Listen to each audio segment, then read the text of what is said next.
7 assets that the rich are buying right now. Do you know what they say? If you want to become wealthy, study what the wealthy people are doing, and you are allowed to copy them, replicate what exactly they are doing, and then you're gonna get the result. I've actually been interacting with some of them. Some of them I'm studying in online, and I've realized there is a pattern that is going.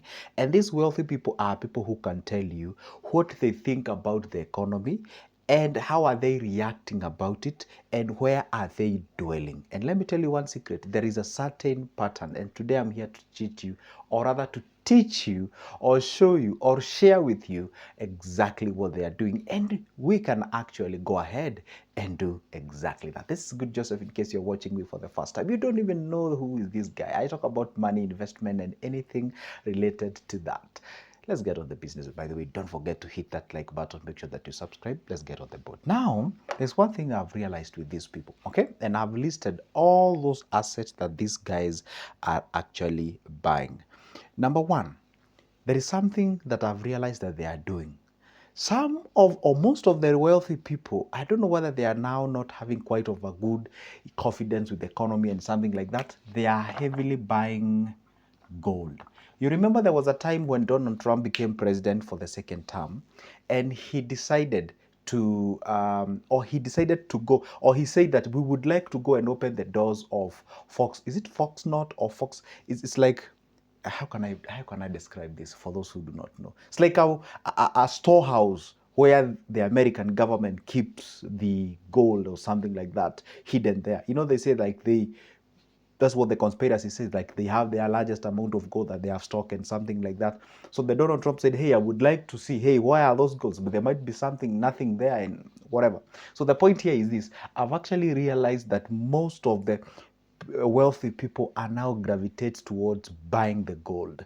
They are actually trying to be like, you know what, we do not know how long this inflation will go. We don't even know how this economy will be. Just to prevent what we call the fear of the unknown, they are heavily buying gold and doing something about it. You remember, again, there is a lot of things going on the social media talking about the de-dollarization, the rise of the BRICS country. You know, some of the countries, they want to do away with the dollars, their stable currency and what have you. So they're like, okay, I think we are going there before 1971. You remember before the 1971, the President Nixon then, back then you could have taken you've been given your cash, you have the paper money that we usually use today, which is called the fiat cash, and then you know that money is back to the gold. But the Nixon said, you know what, there will be no convertibility, meaning like when you give you that paper, it's by fiat that that paper is worth that amount of money, so it does not have any banking. So some of now backing, now some of the wealthy people, actually most of them, they're actually gravitating towards buying the gold. That's why you see them wearing very expensive watches, some belts, some whatever. They're now having those things kept for themselves to retain the wealth, and of course having what we call to secure their wealth. Okay, that is a thing that I've actually realized. They're buying gold heavily. And I know you're there, you're like, okay, how can I buy gold? How can I go about it? Sometimes I tell people, if you're not in a capacity to buy gold on itself, because it's actually very, very expensive, you know, you find, I think a kilo of gold goes for like 100,000 if I'm not wrong. Again, you can verify those numbers. Now, anyway, you can do this. You can buy the ETF that monitors the performance of gold. For example, if you're a Kenyan, we have an ETF called the gold ETF. So when you buy that ETF that monitors the performance of a pure gold, then it's like you've bought a gold in an indirect way. And that ETF one will cost you less than 5,000 Kenyan shillings. So you can buy as many as you can and accumulate. And that will be a way of actually diversifying your wealth and that money that you have it. Okay. Number two, this one is quite interesting. I rarely talk about it, but I've seen most of the wealthy people now trying to explore that area. And that area is none other than cryptocurrency. They're now thinking about the crypto. Why? You see, crypto is very encrypted in such a way that it is not affected. It's actually, should we say it is decentralized? It's not like the money that we use, like a SWIFT somewhere will decide what flow of money will be there. A government can wake up in the morning and call the printing press and tell them print this amount of money. You can't print crypto. Once the crypto is listed there, it is listed under the blockchain, and you can't print more of it. It is just the way it is. Like, for example, the number of Bitcoin that were should I say printed or developed or whatever the term it is, they are still the same, that number of coins that were there. So people usually trade within those coins, and actually it's the demand that makes this Bitcoin as an example to appreciate. So I've seen a lot of them, though it's a very it's a gray area. It's an area that most of the people have never fully understood, including me. I have never fully mastered the issue of the crypto and what have you, but I'm seeing some of them now. They are trying to, you know, gravitate towards the crypto and finding out, hey, what it is might actually be something that we're missing out. Might we actually have fear, and maybe that delimit us from actually, you know, developing a lot and what have you. So they're actually considering getting into the crypto. Precisely the crypto that they're looking at are the Bitcoin, obviously. I mean, you can't talk crypto and leave Bitcoin behind. They're talking about Ethereum. They're talking about what do we call it, the XRP. So those are the cryptos that I've seen most of them trying to think about it. Sure, this may sound like a great key in a Kenyan market or in an African market, but for those people who are ahead of others, they already know what is crypto. And I think one day, this is like my prediction, I think one day a time will come that this crypto thing will be a big deal, you know. But when you're getting into the crypto, again, this is me talking, you can take it as an advice. I always recommend people, hey, do not exit, say, 5% of your portfolio towards the crypto, for you do not know for how long this thing will go. But it has actually been here with us for quite a long time. Okay, so the crypto way, the wealthy are actually buying the cryptocurrency to some extent, Okay, now the other thing that these wealthy and ultra wealthy people are actually considering getting themselves into, this one does not need any introduction. It's the real estate. It's the real estate. Real estate, especially I've seen them buying a lot of apartments, high-rise apartments. For example, if you go to Nairobi, likes of Kileleshwa, Kilimani, Lavington, some parts of the South Seas and Roysambu and what have you, and a stretch of the Thika Road, they're actually buying the real estate, and they're even buying these properties offline. Is it offline or off-plan? Off-plan and what have you. So these properties, obviously, the real estate does not need any introduction, okay? They're amassing chunks of lands and, you know, buying apartments and bungalows and mansionettes and what have you. Because, you know, people will need a place to live as the time goes by. It's an area that has been proven by time. You rarely get to, not all, but you rarely get to see a wealthy individual who does not have a foot or a hand, you know, into the real estate. So it's an area that I'll definitely tell you, hey, if you have the capacity to do that, then you can get into the real estate. But then if you do not have the enough, because real estate is quite of a capital intensive, you know, engagement. So if you may not have that kind of money, then you can think about getting into the rates, because rates now that will help you, you know, to get into the real estate, like using the back door or in an affordable way. So real estate, I've seen a lot of them getting into the real estate. Sometimes we usually have a bubble of real estate. Sometimes that bubble bursts and what have you. Remember there was a real estate in China called was it Evergrande or something like that?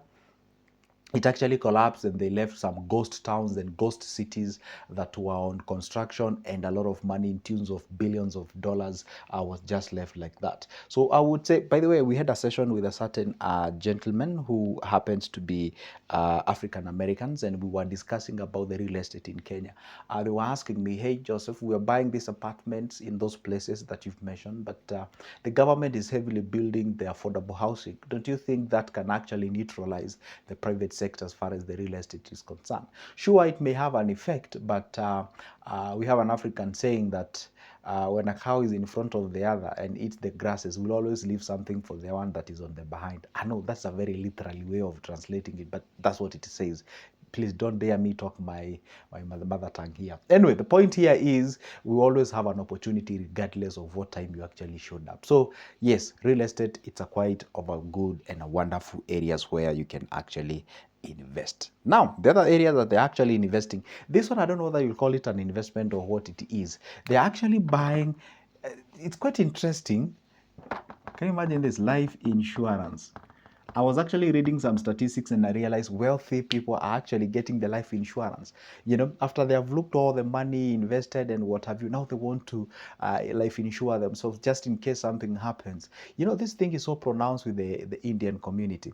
You know, it's so pronounced with the Indian community. But life insurance, they are taking it this is, okay, it's kind of an asset because it is insuring your life. It's also, you know, I tell people,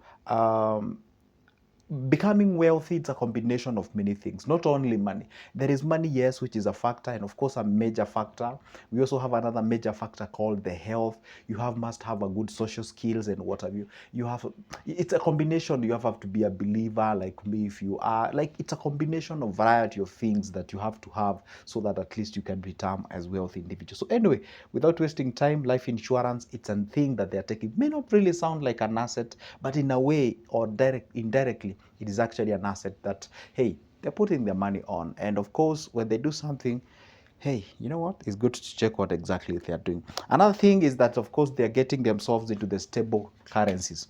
The stable currencies, this may not necessarily be an investment or be a way of growing the money, but it's more of safeguarding it. You find like they have, they have their, some of their wealth is in dollars, some of it is actually in Swiss francs, some of it is actually in terms of euros, yen, the GBP, meaning the Great Britain pound, and something like that. So it's just a way of making sure that they diversify.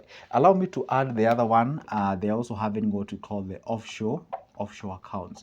Offshore accounts. You find these people, they are actually opening those offshore accounts to help them have their currency or their money invested, or be put in some other foreign banks to make sure that at least their money is safe and such kind of a thing. It's okay. So to some extent, that may be an asset because may not necessarily make money on its own, but it's a way of actually safeguarding that what they have. Okay. And lastly, but not the least, of course, it is actually they are even investing. They are buying assets called citizenships. I don't know how many have realized that. Yes, this is an asset. I know you'll be like, what? Citizen? Mm-hmm. Yes. There's a guy whom I follow from Nigeria called Taya. Tayo Aina. There's a guy I follow called Tayo Aina.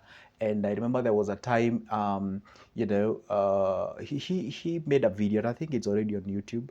He said that, hey, he used around 150,000 US dollars to purchase a passport from a certain country. I don't know whether it's St. Kitts and Nevis or whatever. There's a certain country in the, is it Caribbean? One of the Caribbean countries that is quite popular or synonymous with tourism. So he bought a passport there. Basically, he bought the citizenship of that country. So that guy is a citizen of that country. And the reason why he bought that particular passport, he said, hey, his African passport, precisely the Nigerian one, is limiting him from traveling. Getting to the Europe is disaster. Getting to some places is disaster. And I remember there was a time immediately after he bought that thing, I watched a video, and he showed up in I think it was Heathrow Airport in Britain, or whichever the airport it was, but it was in Europe. And I remember him encountering that. He just showed up the passport, and nothing, no searching, no nothing. We just told, yeah, get it. But if could have shown, I don't know, it was a green passport of Nigerian one. It was an issue, Hey, you step aside. Hey, why you can't be here and what have you. So it is actually an investment. So the wealthy people, they have actually invested in those areas. I remember, and I'm saying this because it's already on the public domain. We have a billionaire in Kenya called, may not be a billionaire. Actually, I think it's a billionaire in terms of $1 billion. So I don't know. I'm just saying, I stand corrected. Called Humphrey Karaoke. And that guy, they had some issues with the government here and there, and they realized that the guy is a citizen, I think it was Cyprus or something like that. So again, I stand corrected, whatever I'm saying here. I'm just reporting what I read, I'm not making any news.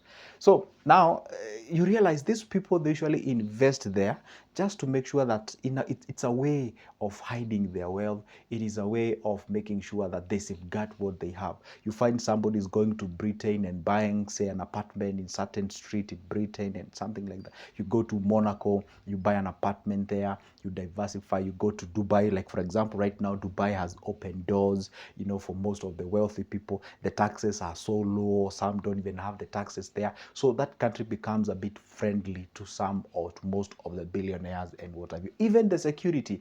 Sometimes they just want to walk in the street, walk their dogs and have fun without, fear of being robbed or mugged, or maybe even sometimes, for God's sake, bad things. So Citizenship also, it's a way of, it's a, like an asset of investment. I've seen even some guys in the Eastern African coming to Kenya. You know, Kenya is like a safe haven in a way. We have democracy. You have the right to say what you can say. You can do, of course, what you can do, but of course does not infringe the rights of the others. So they're coming here and you find they are investors and what have you. They are even say, making some jokes. There are some of one president that I won't mention that they assume that he usually lives here in Kenya, but anyway, let's not get there. So the point here is, these are just but examples of the asset that they are heavily buying, and I can say, hey guys, why don't you, try the best as I can and do so. You may not afford some of the things, obviously, because for now, because they require a lot of money, like citizenship. Like, remember, after the Donald Trump became president, he said that he will actually, is it bring back or having it new, what did he say? Like, if you have $5 million, you can go to America and buy, I don't know whether it was a citizenship or it was a passport or something like that. I don't know, it's called a gold passport or something. So if you're just walking in America with $5 million, you can actually become a citizen or an investor or whatever it is. Anyway, guys, that is it. Hope you've gotten something out of it. This is Good Joseph at all the time. Make sure that you hit that like button, subscribe, and leave a comment on the comment section. See you for the next one.